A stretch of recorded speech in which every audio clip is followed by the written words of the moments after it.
Hi everyone, आज ये 6 नवंबर 2025 के करंट अफेयर और स्टैटिक जी के क्वेश्चन को डिस्कस करते हैं।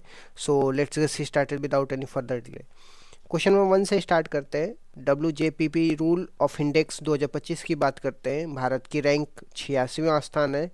2024 में भारत को 80वां रैंक मिला था। भारत का स्कोर की बात करते हैं 0.49 है आउट ऑफ 1। अंतिम स्थान किसको मिला है? वेनेजुला को मिला। पड़ोसी देशों की रैंक की बात करते हैं। चीन का स्थान 92 है और पाकिस्तान का स्थान 130 है। अतिरिक्त पॉइंट की बात करते हैं। इस इंडेक्स को वर्ल्ड जस्टिस प्रोजेक्ट जारी करता है। इसमें कानून का शासन, जिसको रूल ऑफ लॉ बोलते हैं, मानवाधिकार, न्याय स्वतंत्रता और भ्रष्टाचार नियंत्रण जैसे मापदंड होते हैं। भारत में न्यायपालिका का उल्लेख आर्टिकल 124 से लेकर के आर्टिकल 147 के बीच में सुप्रीम कोर्ट के बारे में दिया गया है।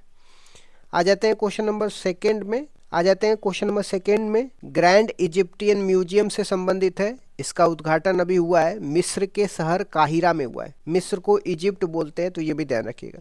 इसकी विशेषता विश्व का सबसे पुरातात्विक संग्रहालय है, जिसमें 1 लाख कलाकृतियां हैं। स्थान की बात करते हैं, खूफू के महान पिरामिड के समीप है। अतिरिक्त पॉइंट की बात करते हैं। मिस्र को नील का उपहार कहा जाता है और यह नील नदी के किनारे बसा हुआ है।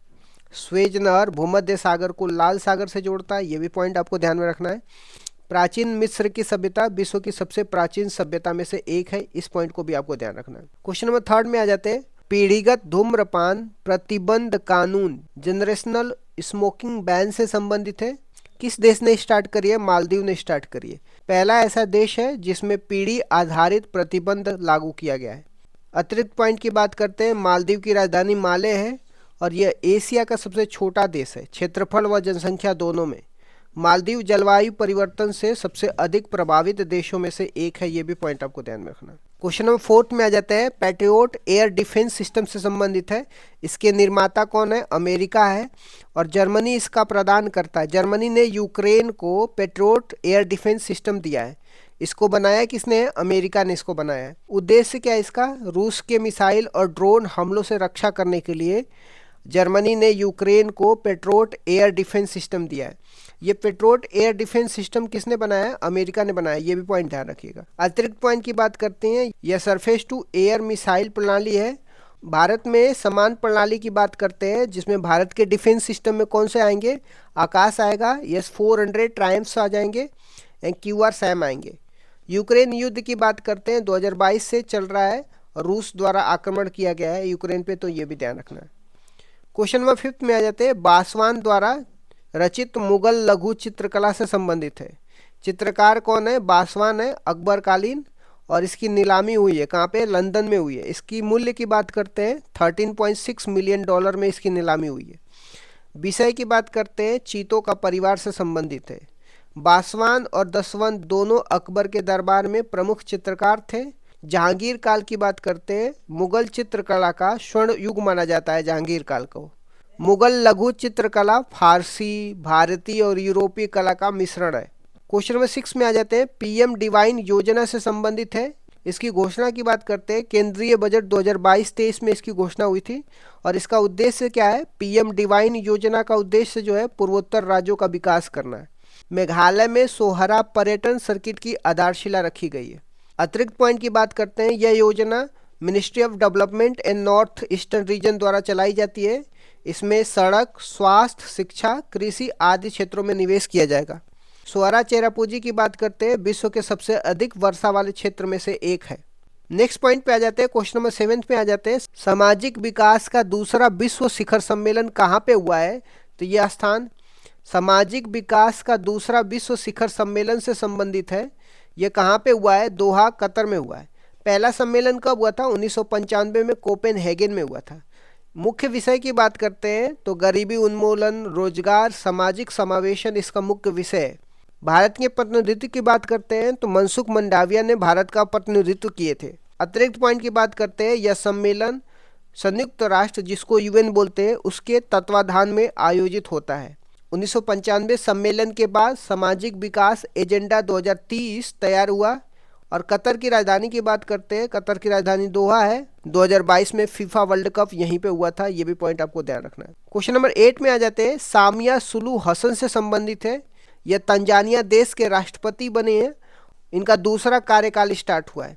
सामिया सुलू हसन तंजानिया की पहली महिला राष्ट्रपति हैं। तंजानिया की राजधानी डोडोमा है।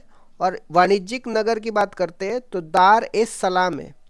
माउंट किलिमंजारो अफ्रीका की सबसे ऊंची चोटी तंजानिया में ही है। क्वेश्चन नंबर 9 में आ जाते हैं। भारत रत्न डॉक्टर भूपेन हजारिका राष्ट्रीय पुरस्कार से संबंधित है। यह कहाँ पे दिया जाता है? असम में। प्रदानकर्ता की बात करते हैं ज्योतिरादित्य सिंधिया। क्षेत्र की बात करते हैं तो डॉक्टर भूपेन हजारिका राष्ट्रीय पुरस्कार साहित्य, संगीत और संस्कृति में दिया जाता है। अतिरिक्त पॉइंट की बात करते हैं। भूपेन हजारिका को ब्रह्मपुत्र का कवि कहा जाता है और उन्हें 2019 में भारत रत्न मरणोपरांत मिला था। असम का ढोला सादिया पुल भारत का सबसे लंबा पुल है और यह इन्हीं के नाम पे है। क्वेश्चन नंबर 10 में आ जाते हैं। गुरु नानक देव की 556वीं जयंती से संबंधित है। जन्म स्थान की बात करते हैं तलवंडी में हुआ था, जिसको अब ननकाना साहिब पाकिस्तान बोलते हैं। जयंती की तिथि की बात करते हैं कार्तिक पूर्णिमा को होता है। शिक्षाएं की बात करते हैं एक ओमकार, नाम जपना, कीरत करना। अतिरिक्त पॉइंट देख लीजिए। उनके उत्तराधिकारी गुरु अंगद देव जी थे। गुरु नानक जी की वाणी गुरु ग्रंथ साहिब में संग्रहित है। प्रमुख स्थल की बात करते हैं करतारपुर साहिब कॉरिडोर जो भारत पाकिस्तान पे स्थित है। अन्य महत्वपूर्ण पॉइंट की बात करते हैं टेम्पर ग्लास निर्माण नोएडा में स्वदेशी यूनिट शुरू की गई है यूपी में। विश्व युवा स्क्रब चैंपियनशिप 2025 मलेशिया में और विजेता माधव गोपाल कामत हैं भारत से। G20 शिखर सम्मेलन 2026 कहाँ पे आयोजित होगा? यूएसए में आयोजित होगा। रेबीज वैक्सीन सहायता भारत ने तिमोर लिस्टे को 10,000 खुराक भेजी है। जीएस रिवीजन की बात करते हैं। हिंदुस्तान रिपब्लिक एसोसिएशन की स्थापना कब हुई थी? 1924 में। कहाँ पे? कानपुर में। किसके द्वारा स्टार्ट किया जाता है? सचिंद्र नाथ सान्याल के द्वारा। विटामिन डी को कैल्सीफेरोल बोलते हैं, इसी को सनशाइन विटामिन भी बोलते हैं। संवेग संरक्षण नियम न्यूटन का तीसरा नियम है। बॉक्साइट को एल्युमिनियम का अयस्क भी बोलते हैं। अखिल भारतीय सेवा से संबंधित हमारे संविधान में अनुच्छेद 312 में दिया गया है। राष्ट्रपति की सहमति अनुच्छेद 111 में दिया गया है। राज्यपाल की सहमति अनुच्छेद 200 में दिया गया है। राष्ट्रीय आय समिति कब आया था? 1949 में आया था और उसके अध्यक्ष पीसी महालोबिस थे। कुमुदनी लखिया कौन है? कथक के नृत्यांगना है। दोदा बेटा नीलगिरी की सर्वोच्च ऊंची चोटी है। डेकेंसबर्ग पर्वत कहाँ पे है? दक्षिण अफ्रीका में। तो भारत में बजट के जनक किसे बोला जाता है? जेम्स विल्सन को बोला जाता है। 1860 में पहली बार पेश किया गया था इनके द्वारा। आज़ादी के बाद पहली बार बजट किसने पेश किया था? के शमुखम शेट्टी ने करी थी। गणतंत्र भारत रिपब्लिक इंडिया का पहला बजट किसने पेश किया था? जॉन मैथाई ने किया था। सर्वाधिक बार बजट किसने पेश किया था? मोरारजी देसाई ने, कुल 10 बार किया था। बजट पेश करने वाली पहली महिला कौन थी और पहली पूर्णकालिक वित्त मंत्री कौन है? पहली महिला इंदिरा गांधी जी थी और पहली पूर्णकालिक वित्त मंत्री निर्मला सीतारमण जी है। सबसे लंबी अवधि का बजट कब और किसने पेश किया था? निर्मला सीतारमण ने किया था 2020 के अंदर। निर्मला सीतारमण जी ने 2025-26 का बजट कितनी बार पेश किया? तो 8वीं बार पेश किया है। विकसित भारत का लक्ष्य प्राप्त करने के लिए मुख्य 6 बिंदु क्या है? तो गरीबी से मुक्ति पहला बिंदु है। दूसरा 100% स्कूली शिक्षा। तीसरा सस्ती स्वास्थ्य सुविधाएं। चौथा 100% कुशल कामगार। पांचवा आर्थिक गतिविधि में 70% महिलाओं की भागीदारी। छठवां जो है भारत को फूड बास्केट ऑफ वर्ल्ड बनाना है। 2025-26 की यात्रा के 4 इंजन कौन से हैं? तो कृषि है, एमएसएमई है, निवेश और निर्यात है। बजट यात्रा का ईंधन, मार्गदर्शक और गंतव्य क्या है? तो ईंधन सुधार है। मार्गदर्शक की बात करते हैं समावेशता है। गंतव्य की बात करते हैं विकसित भारत है। प्रधानमंत्री धन्य धान्य कृषि योजना कितने जिलों में स्टार्ट हुई है? 100 जिलों में स्टार्ट हुई है। दलहनों में आत्मनिर्भरता मिशन कितने वर्ष के लिए है और इसमें कौन सी दालें शामिल है? तो 6 वर्ष के लिए। इसमें तूर, जिसको अरहर बोलते हैं, उड़द और मसूर शामिल है। कपास उत्पादन मिशन कितने वर्ष का है? 5 वर्ष का है। किसान क्रेडिट कार्ड की लिमिट कितनी कर दी गई है? 3 लाख से बढ़ा करके 5 लाख कर दी गई है। मखाना बोर्ड कहाँ पे बनेगा? बिहार के अंदर मखाना बोर्ड बनेगा। असम में यूरिया प्लांट कहाँ पे स्थापित किया जाएगा? असम में नामरूप के अंदर यूरिया प्लांट स्थापित किया जाएगा, जिसकी उत्पादन क्षमता 12.7 लाख मेट्रिक टन होगा। एमएसएमई की नई परिभाषा क्या है? तो निवेश और टर्नओवर पे नई परिभाषा है। निवेश के आधार पे एमएसएमई को 2.5 करोड़, 25 करोड़ और 125 करोड़ डिवाइड किया गया है। टर्नओवर के आधार पे एमएसएमई को 10 करोड़, 100 करोड़ और 500 करोड़ में डिवाइड किया गया। सूक्ष्म उद्यमों, जिसको माइक्रो इंडस्ट्रीज बोलते हैं, के लिए लॉन्च किया गया विशेष क्रेडिट कार्ड कितने सीमा वाला है और यह कहाँ पे मिलेगा? तो यह 5 लाख की सीमा वाला है और यह उद्यम पोर्टल पर मिलेगा। अगले 5 वर्षों में सरकारी स्कूलों में कितनी अटल टिंकरिंग लैब स्टार्ट की जाएगी? तो 500 अटल टिंकरिंग लैब स्टार्ट की जाएगी। भारतीय भाषा पुस्तक योजना का उद्देश्य क्या है? स्कूल और उच्चतर शिक्षा के लिए बच्चों को उनकी लोकल लैंग्वेज में डिजिटल रूप से पुस्तकें प्रदान करना है। शिक्षा में एआई को बढ़ावा देने के लिए एक्सीलेंस सेंटर हेतु कितना फंड आवंटित किया जाएगा? तो 500 करोड़ का फंड आवंटित किया जाएगा। कैंसर की देखभाल के लिए डे केयर कैंसर हॉस्पिटल कहाँ पे स्थापित किए जाएंगे? तो हर जिला में स्थापित किए जाएंगे 3 वर्षों के अंदर।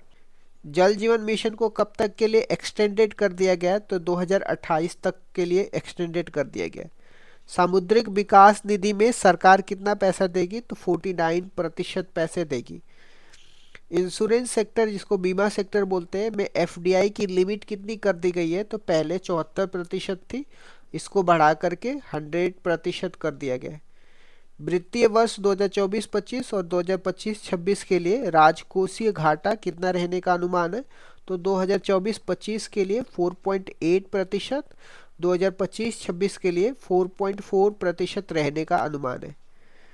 नए टैक्स रिफॉर्म में कितनी राशि तक टैक्स फ्री किया गया है? तो 12 लाख तक की राशि को टैक्स फ्री कर दिया गया। भारत में सर्वाधिक रुपया राजस्व कहाँ से आता है? तो इसके 3 सोर्स हैं। पहला, उधार से 24% रुपया आता है। दूसरा, आयकर से 22% रुपया आता है। तीसरा, जीएसटी से 18% रुपया आता है। भारत का सर्वाधिक पैसा खर्च कहाँ किया जाता है? 2 स्रोत कौन से हैं? तो पहला, भारत का पैसा करों और शुल्क में राज्यों का हिस्सा में जाता है 22%, और दूसरा, ब्याज अदायगी में 20% पैसे जाते हैं। सर्वाधिक पैसा खर्च करने के मामले में शीर्ष 4 क्षेत्र कौन से हैं? तो पहला, डिफेंस में सबसे ज़्यादा पैसा खर्चा होता है। दूसरा, ग्रामीण विकास में। तीसरा, गृह मंत्रालय। चौथा, कृषि और समृद्धि में। ज्ञान भारतम मिशन का उद्देश्य क्या है? 1 करोड़ से अधिक पांडुलिपियों के संरक्षण से संबंधित है। निर्यात में आपूर्ति को बेहतर करने के लिए कौन सा प्लेटफॉर्म लॉन्च किया गया? तो Bharat trade net platform launch किया गया। इस तरीके से मैंने इंपॉर्टेंट बजट के बारे में डिस्कस कर दिया। Thank you so much guys, keep loving, keep supporting, bye bye, see you.